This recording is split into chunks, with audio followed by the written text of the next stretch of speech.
겐지 모노가타리, 원신의 이야기. 일본과 일본인을 이해하려면 이들이 자부심을 갖는 고전을 아는 것이 큰 도움이 될 것입니다. 소개하려는 겐지 모노가타리는 원신의 이야기 정도로 번역할 수 있지요. 일본인에게 있어서 겐지 모노가타리는 무척 유명한 고전입니다. 이 작품의 위치는 아마도 삼국지 혹은 천일 야화로도 알려진 아라비안 나이트와 같다고 하겠습니다. 일본에서 위무교육 과정을 마친 성인 중에서 이 작품을 모르는 사람은 아마 없을 것입니다. 그리고 세계에서 무척 오래된 장편 소설 중의 하나로서 일본인이 갖는 자부심은 매우 크다고 합니다. 원래의 작품명은 겐지의 이야기이지만 히카루 겐지의 이야기, 무라사키의 이야기 혹은 무라사키의 유카리 등으로 주인공이나 저자의 이야기로 부르기도 합니다. 줄여서 주인공의 이름만을 사용하여 겐지 혹은 게노 등으로 부르거나 작가의 이름만을 사용하여 무라사키-분 혹은 무라사키-씨 등으로 부르기도 합니다.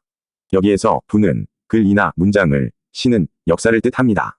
겐지 모노가타리는 헤이안 시대 중기 세상에 나온 작품입니다. 헤이안 시대는 서기 794년에서 1185년까지의 약 400년간의 시대를 말합니다. 이 작품은 무라사키 시키부의 유일한 작품으로 알려져 있습니다. 또한 작가가 여성이라는 사실은 매우 놀라운 일입니다. 그 시대에 여성이 그를 깨우칠 뿐만 아니라 주변으로부터 학식을 인정받아 궁중의 가정교사가 되었으며 또한 현재의 일본이 국보로 꼽는 작품을 남기었다는 것입니다. 작가의 부친은 유명한 한학자였다고 합니다. 그를 깨우침에 탁월한 재능을 보여서 부친은 늘 작가가 아들이 아닌 것을 한탄하였다는 말도 전해집니다. 짐작컨대 남성들과 여성들의 시기와 질투를 받으며 살았을 것입니다. 겐지 모노가타리는 헤이안 시대 중기 11세기 초에 저술된 장편 소설입니다. 주인공 히카루겐을 통하여 연애, 영광, 몰락, 정치적 욕망, 권력투쟁 등 헤이안 시대의 궁중생활과 귀족들의 사회상을 잘 그려낸 작품으로 평가받고 있습니다. 작품 속에는 500인가량의 인물들이 등장하는 복잡하고도 엄청난 이야기가 펼쳐집니다. 등장인물이 500명 정도가 되면 아마도 본 이야기를 자세히 알고 있는 사람이 드물다는 말도 되겠지요. 대략적인 이야기의 흐름만을 알고 있어도 아는 척을 할 수도 있겠지요. 이야기를 간단하게 이해하면 이렇습니다. 어려서 모친을 잃은 주인공 히카루 겐에게 있어서 친모를 쏙 빼어 닮은 계모는 늘 이상적인 여인으로서 그의 마음속에 자리하게 됩니다.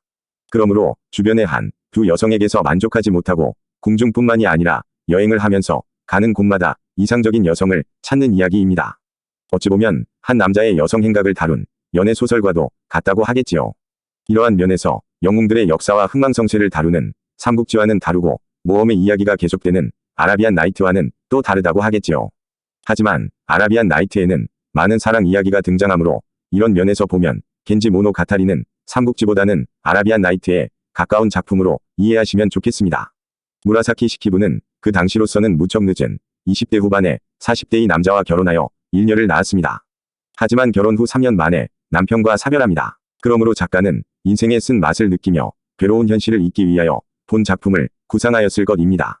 이것이 겐지 모노가타리의 동기였을 것입니다. 본 작품이 완성되어 가는 상황에 대하여 설명하겠습니다. 이때의 종이는 비단보다도 더 귀하고 비싼 때입니다. 작가는 종이가 생기면 그때그때에 따라서 다음의 이야기를 이어가는 식으로 작품을 만들어 가고 있었습니다. 하나의 이야기가 완성되면 작가는 친구들과 작품에 대하여 논하며 또 평가받는 것을 즐기었다고 합니다. 이러한 소문은 그 당시에 세력가의 귀에 들어갑니다. 그리고 권세를 가진 이는 자기 딸의 가정교사로서 작가 무라사키 시키부를 부릅니다. 이에 응하여 궁중에 들어간 작가는 세력가의 지원 아래 본 이야기를 계속하여 작품을 완성할 수 있게 됩니다. 그리하여 54권의 장편소설 겐지 모노가타리는 완성이 됩니다. 54권, 즉 54개의 이야기는 세 부분으로 나뉘어지고 있으나 각각 위 이야기는 완결되고 있어서 54개 제목의 이야기라고도 할 수 있겠지요. 이러한 면에서 일본판 아라비안 나이트라고 이해하셔도 되겠지요. 이야기가 무척 길고 또 등장인물이 많은 탓인지 이 이야기를 정확히 모두 아는 사람은 드물 것입니다. 겐지 모노가타리는 무슨 이야기인가요? 하고 물으면 아마도 많은 사람들은 당황해할 것입니다. 모르지는 않지만 무엇을 말해야 할지 머뭇거릴 수밖에 없으니까요. 대부분의 사람들은 단편적인 이야기들을 기억하고 있을 뿐이지요. 삼국지나 아라비안 나이트의 전 줄거리를 기억하고 또 말하는 사람이 매우 드물듯이 말입니다. 저의 일본인 친구는 이 작품을 좋아하지 않습니다. 일본의 창피라고도 합니다. 한 남자가 많은 여성들을 편력하는 삼류연애 소설 정도로 평하기도 합니다. 많은 여성들 중에는 주인공이 어린 계집 아이를 수양달로 데려오는 이야기가 있습니다. 그리고 이 아이가 성장하자 주인공은 자기의 여자로 삼는다는 이야기입니다. 어떻게 보면 미국의 진 웹스터의 소설 키다리 아저씨와 비슷하지요. 아니, 키다리 아저씨가 미국판 겐지 모노가타리라고 하여야겠지요. 주인공은 늘 새로운 여인을 찾습니다. 그리고 그의 마음 속에는 언제나 이상적인 여인으로 친모를 쏙 빼닮은 계모가 자리하고 있습니다. 화가들은 이 작품을 주제로 많은 작품들을 남기기도 하였습니다. 겐지 모노가타리는 작품이 완성되고 약 150년 후에 헤이안 시대 말기에 겐지 모노가타리 에마키로 그림책이 됩니다. 에마키란 둘둘 마른 두루마리 그림책이란 뜻입니다. 대하소설의 버금가는 장편의 이야기이므로 종이를 길게 연결한 두루마기로 하여 하나의 이야기로 보이려고 노력한 것이라고 생각합니다. 도쿠가와 미술관과 고토 미술관이 소장하는 작품들은 일본의 국보로 지정되어 있습니다. 또 현재 겐지 모노가타리는 20개 이상의 언어로 번역되어 있습니다. 간략한 이야기의 줄거리는 다음과 같습니다. 너무 길고 많은 분량의 이야기이므로 3부로 나누어서 소개하겠습니다. 제1부, 주인공 히카루 겐지의 수많은 연애 편력 이야기. 궁중에서 최고의 권력과 영예를 누리는 이야기. 제2부, 애정생활의 파탄과 함께 인생의 무의미함을 깨닫고 출가를 희망함. 그 후의 삶과 주인공을 둘러싼 자녀의 연애에 대한 이야기. 제3부, 주인공의 뒤에 남은 아들과 손자의 사랑과 삶에 대한 이야기. 조금 더 덧붙여 소개하면 다음과 같습니다. 제1부 줄거리, 주인공의 화려한 생활. 주인공 히카루 겐지가 아직 어린아이에 불과한 때에 친어머니는 세상을 떠납니다. 어머니를 많이 닮은 계모를 사랑하게 됩니다. 계모와의 사이에 아이가 태어나는데 이 아이는 주인공의 아버지의 아들로 자라게 됩니다. 그 밖에도 주인공의 정략 결혼과 함께 여러 여인들과의 사랑 노름이 그려져 있습니다. 그 후에는 계모를 닮은 여인을 사랑하여 결혼하고 평생의 반려자로 삼습니다. 그러던 중 주인공은 정치적인 적의 딸과 연인관계가 되어 도성에서 쫓겨나 적적한 나날을 보내게 됩니다.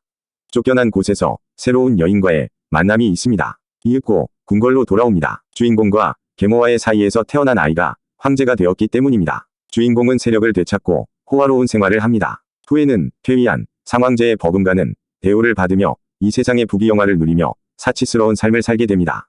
제2부 줄거리, 사치스러운 삶과 다가오는 어두움의 그림자. 주인공은 형이 사랑하는 여자를 정부인으로 맞아들여야 합니다. 그 후 몇 년이 지나 그때까지 주인공의 정부인 역할을 해왔던 계모를 닮은 여인이 병에 누워버리고 맙니다. 이 계모를 닮은 여인은 주인공이 가장 사랑하여 평생의 반려로 삼은 여인입니다. 몰래 숨어든 젊은 청년과 최근 맞이한 정부인 사이에 막내 아들이 생깁니다. 주인공은 늙어가는 자신을 돌아보고 또 과거 계모와의 잘못된 사랑에 대하여 뼈저린 후회를 합니다. 가장 사랑하는 병든 여인이 세상을 떠나고 주인공은 출가를 결심하기에 이릅니다. 제2부의 마지막 두 권, 환상과 숨은 구름은 제목만 있고 내용이 존재하지 않습니다. 처음에는 내용이 있었으나 후에 소실되었다는 주장이 있습니다. 또한 처음부터 작가는 내용을 쓰지 않았다고 주장하는 사람들도 있습니다. 제3부 줄거리, 아들과 외손자를 통하여 그려지는 주인공의 인격. 주인공의 막내 아들과 궁중의 외손자는 당대의 제1가는 귀공자로 성장합니다. 주인공 히카루 겐지가 죽은 후 제3부의 주인공이 되는 인물은 바로 이 두 인물입니다.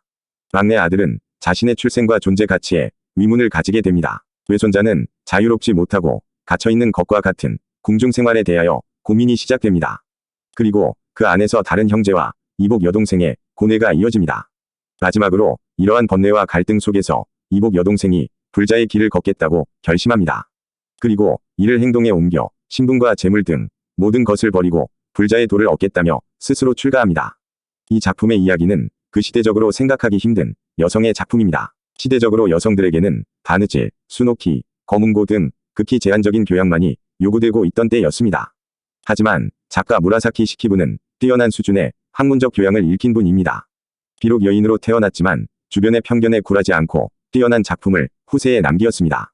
겐지 모노가타리는 여성의 풍부한 감정, 다양한 교양, 논리적 사고, 등장인물들의 인간관계와 심리묘사 등에서 남다른 매력을 가진 작품이라고 하겠습니다.